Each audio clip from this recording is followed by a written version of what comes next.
Hi, I'm Joe Feeks, editor of Pig Health Today, and with me is Kent Harrison. He's Vice President of Marketing and Premium Programs for Fresh Meats team at Tyson Foods. Thanks for joining us today. You bet, Joe. Thank you. Now, I've been talking to a lot of veterinarians here at World Pork Expo, and one thing that really seems to be heavy on their mind is antibiotics. Because they're very important for preventing, controlling, and treating diseases, yet there's a lot of pressure from consumers, food service market, to maybe discontinue these products altogether. What are your thoughts at Tyson?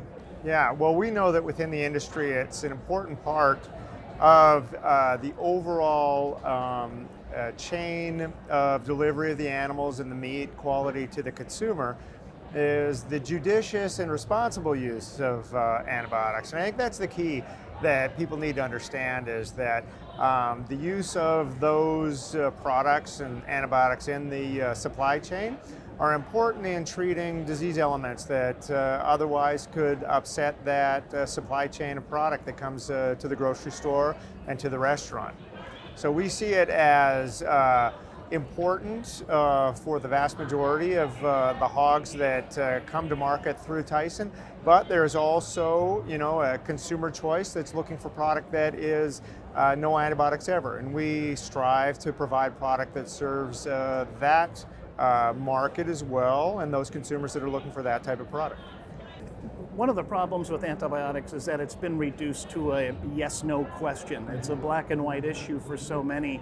What can a company like Tyson do to impress upon food service companies, for example, that it's okay to be using antibiotics in these animals to prevent, control, and treat diseases, because it does become an animal welfare issue?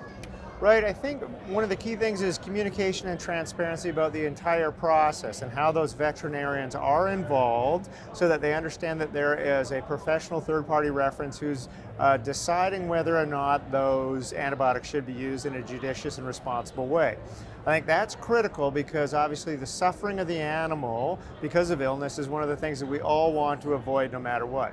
And if that means because of disease elements in the that need to be treated against, that antibiotics are the best use of that, then I think that's an important way to communicate that we are the best stewards of the animals that end up turning into the product that's on the plates at the restaurants, or by extension into the grocery store.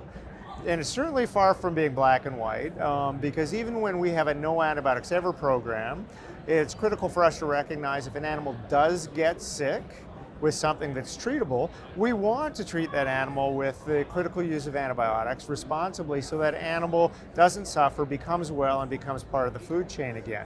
So that's important as well for us to maintain not only the integrity of the programs for no antibiotics, but treat animals that do get sick, and then also have programs that aren't reliant on a no antibiotics claim, that are part of what is the greater herd that's healthy and vibrant and growing. And it's great to hear that you understand that, but when you go further down in the food chain, and whether it be the food service companies or consumers, what more can be done to convince them that these products are being used in a responsible manner, and that they're really the good for the animals in most cases? Well, one of our keys is to talk openly and honestly with the customers of our products. So not the consumer necessarily, because we know that consumers have access to a plethora of information online, digitally, wherever they turn to for their information. But the critical bottleneck, or the important arbiters of what consumers get to see and taste and eat, are those people that own restaurants and the people that run the retail establishments. So what we try to do is communicate effectively with them about all the information that is behind the judicious and responsible use of antibiotics, so that when they have the opportunity to communicate to the people that eat the product at their store or eat the product at their restaurant, then they can effectively talk knowledgeably without concern or alarm based on some less than scientific information that might be thrown at them. So that's, I think, a critical part of what Tyson brings, is we want to be the beef and pork experts for fresh meats. And part of that expertise is understanding the entire supply chain, including what goes on with antibiotics, where they are used, where they aren't used, where they are judicious and responsible, and how they play a part in all of the different programs and different facets that we bring under brands to the product lines that we have. What advice do you have for pork producers and for swine veterinarians as far as participating in this conversation? Well, the biggest thing is the transparency and the openness to communicate. What we've realized with the pork industry is that it is populated with and run by fantastic people. People tell the story of what they're trying to do well.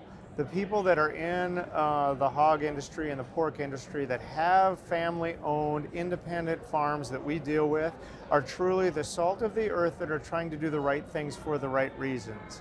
Once we allow for them to talk and we provide that communication conduit to the consumer, that information and that story rings loud and clear. When you are a good steward of the animal, trying to take care of the animals in which you've entrusted yourself in the supply chain, you can't help but speak passionately to others about why you do it. And we know that the people in the pork industry, in the hog industry, the farmers that we deal with, are truly the best advocates for that position.